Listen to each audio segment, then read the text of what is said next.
माननीय सदस्य सुश्री सयोनी घोष जी।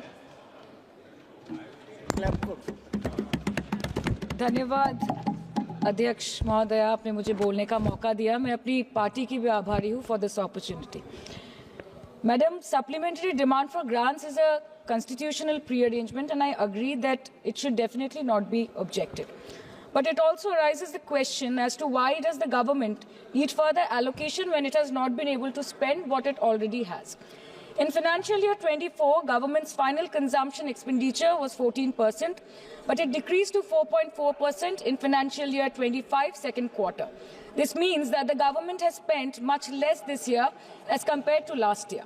In the first quarter of 24-25, government spending was 4.15 lakh crore and many cited model code of conduct a reason for spending less, but in the second quarter, it further decreased to 4.1 lakh crore. Madam, to my simple understanding, this grant is being demanded from the exchequer, but this is the money which is collected from the people and it is meant to be spent for the people. Since Professor Shogata Rai has already spoken about the technical aspect, today I choose to speak on what this government has delivered to the people of this country, the utilization of resources in departments it's seeking additional grants for, and also its complex relationship with the state of West Bengal.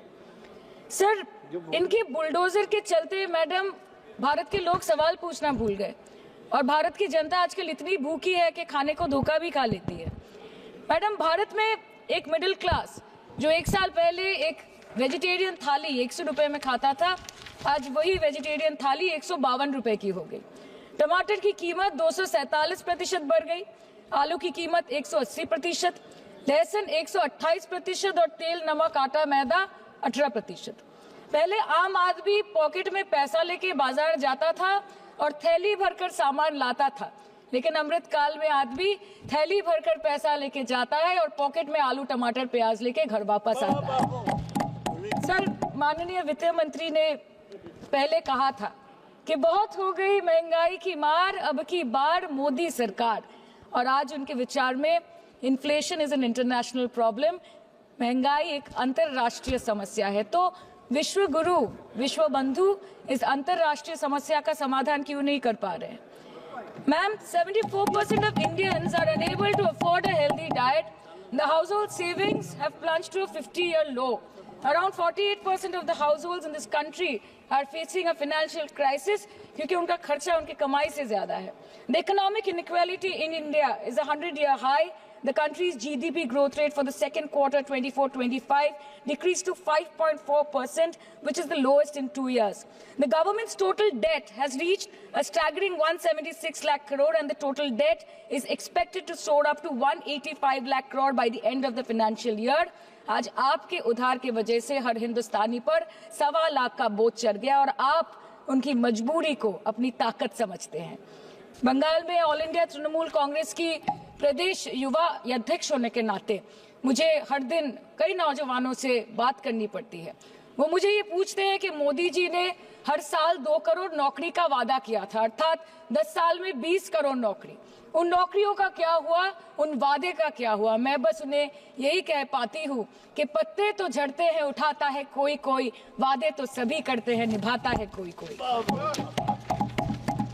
Ma'am, as per the latest report by CMIE, the unemployment rate has risen to 9.2% in June 2024 as compared to 4.9% in 2013-2014. Female unemployment rate is much higher at 18.5% in June 2024 as compared to 7.7% 2013-14. Around 37% of working women are unpaid. In rural areas, this figure is at a horrific 43%. प्रधानमंत्री जी बोलते हैं सबका साथ, सबका विकास, सबका विश्वास।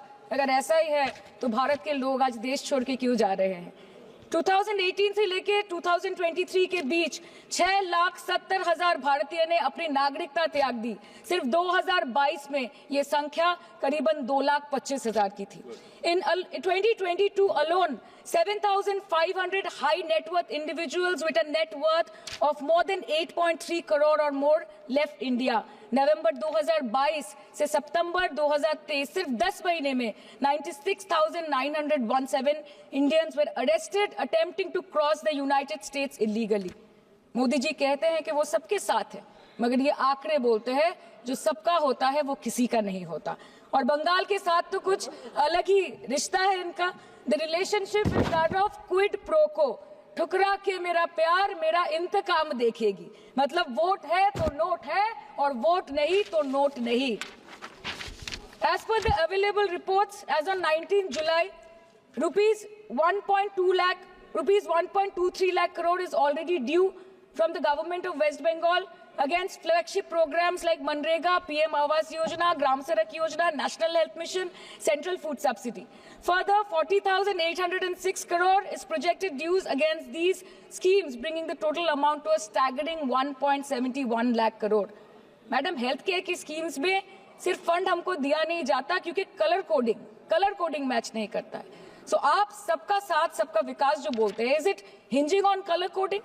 आपको रंग पसंद नहीं तो आप बंगाल के लोगों को पैसा नहीं दोगे और फिर आप आके बोलते हो कि हम बंगाल में जीत क्यों नहीं पाते। Ma'am, this is the reason, this step motherly attitude, जिसके लिए बंगाल के लोग हर बार इनको बड़े बड़े रसगुल्ला खिलाकर वापस दिल्ली भेज देते हैं। Even after making several attempts to crush our aspirations and our economy, Bengal government stands tall and true towards the commitment towards its people. Bengal में सिर्फ दीदी है तो मुमकिन है। The West Bengal government started transferring money to the bank accounts of 21 lakh people who worked for 100-day scheme without receiving any payments from the central government for Manrega. Even before Ayushman Bharat, in Bengal, Shastra Shati, a cashless scheme was launched, providing treatment cost up to 5 lakh for per person belonging to any strata of the society. आज कलकत्ता के किसी आलिशान private hospital में जहाँ पे एक अमीर आदमी की चिकित्सा होती है, वही बगल वाले बेड में एक गरीब मजदूर, एक गरीब किसान की भी ट्रीटमेंट होती है। यही है ममता बनर्जी का विकास। और आपके अमृत काल में the cost of medical treatment has been doubled in the last 5 years। आप फार्मास्यूटिकल्स के सर आरजी कर पे बात ना बोले, आपकी सीबीआई पे अभी तक कुछ बोल नहीं पाए। हम लोगों ने जो हमारी पुलिस ने जो बोला था, they are still sticking to that. So उसके बारे में मत बात करें, ठीक है? आप उत्तर प्रदेश के बारे में बात करें ना sir. Sir, medical inflation is at 14%। Regularly लिए जाने वाले दवाइयों की कीमत 50% बढ़ गई। आप सिविल एविएशन के लिए ग्रांट्स मांग रहे हैं। एक एक डोमेस्टिक फ्लाइट, उसकी राउंड ट्रिप की टिकट 20 से 30 हजार में बिक रही है। आम आदमी आज हवाई चप्पल पहन के हवाई जहाज नहीं चल रहा, आम आदमी हवाई चप्पल बेच के हवाई जहाज चल रहा है। You are demanding funds for education but conveniently ignoring the fact that 11 lakh children have dropped out of school according to your own data. आज भारत में सिर्फ 47.51% स्कूलों के पास कंप्यूटर की फैसिलिटीज है और उसमें 9% के पास internet connection. In law and justice, you are not being able to provide legal aid to more than 1% of the eligible population. In public enterprises, 5.1 lakh public sector jobs have disappeared in the last 10 years.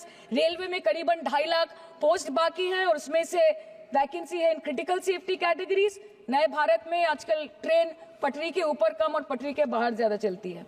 मुझे दुख लगता है इस सदन में ये कहते हुए मैडम कि मैंने अपने लोकसभा क्षेत्र जादवपुर लोकसभा क्षेत्र के लिए एक बारुईपुर कोबी सुभाष मेट्रो एक्सटेंशन की मांग की थी। मुझे डिपार्टमेंट से ये चिट्ठी मिली जिसमें उन्होंने लिखा है that this project is not economically viable and this project is unremunerative। तो आपको अगर सब जगह से पैसा चाहिए तो मुझे ये बात समझ में नहीं आती कि लोग खुद के लिए आपको वोट देते हैं कि आपके फायदे के लिए वोट देते हैं। मैं आपको इतना ही बोलना चाहती हूँ, दिस वाज द रीजन अपने प्रॉफिट के लिए आज इन्होंने सीनियर सिटीजन का कंसेशन भी बंद कर दिया और सीना ठोक के ये बोलते हैं कि 2022-23 अर्थ वर्ष में हमने 15 करोड़ वरिष्ठ नागरिक से 2242 करोड़ कमाए।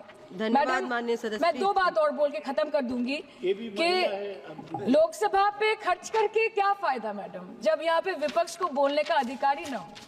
लोकसभा के लिए भी तो ग्रांट मांगा है ना मैम। और अभी सर बोल रहे थे कि बेटी बचाओ बेटी पढ़ाओ, तो 10 साल पहले मोदी जी ने लॉन्च किया था, लेकिन उसके 80% पैसे सिर्फ पब्लिसिटी और मार्केटिंग और एडवर्टाइजमेंट में खर्च कर दिए। आपके उत्तर प्रदेश, मध्य प्रदेश, राजस्थान में ना बेटी को पढ़ा पा रहे और ना बेटी को बचा पा रहे। बंगाल आए और देखिए कि ममता बनर्जी ने विधानसभा में अपराजिता एक्ट में बिल पास किया है, कन्याश्री किया है,